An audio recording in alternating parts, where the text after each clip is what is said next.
साथियों, एक अच्छी खबर सीटेट दिसंबर 2019 की तैयारी करने वाले साथियों के लिए। जैसा कि एक शॉर्ट नोटिफिकेशन के ज़रिए आज बताया गया है कि दिसंबर 2019 में जो सीटेट का इम्तहान होने वाला है उसके फॉर्म कब से ऑनलाइन होंगे, उसकी लास्ट डेट क्या होगी और कब उसकी फ़ीस सबमिट की डेट होगी। इस पर एक सीबीएसई ने आज जो है वो शॉर्ट नोटिफिकेशन जारी किया है। कुछ ही दिनों के बाद जो है वो सीटेट के फॉर्म ऑनलाइन किए जाएंगे।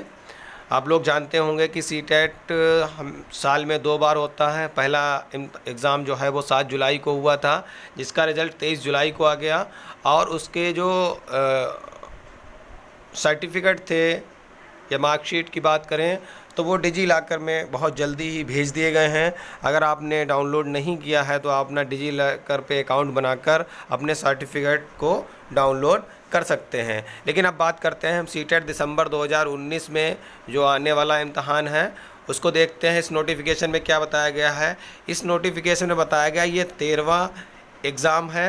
क्लब साल में एक दो होते हैं तो उस हिसाब से 13वां एग्ज़ाम है और ये 20 भाषाओं में आयोजित होने वाला एग्ज़ाम है जो कि 110 शहरों में आयोजित किया जाता है।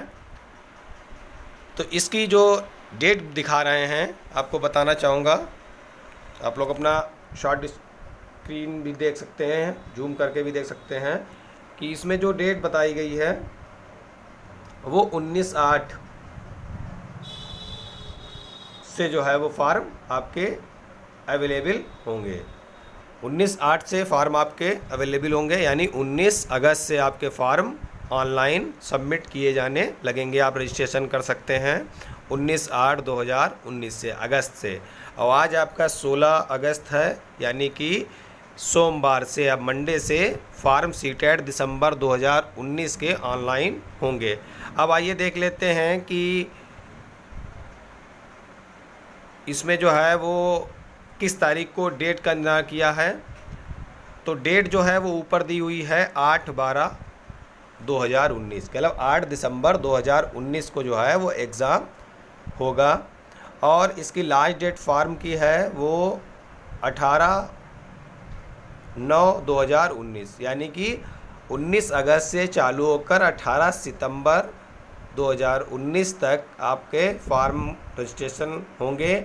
और जो फ़ीस आप सबमिट करेंगे उसकी लास्ट डेट 23 सितंबर होगी 3:30 बजे। ख्याल रखिएगा 3:30 बजे दिया इन्होंने, 15:30 दिया तो 3:30 बजे।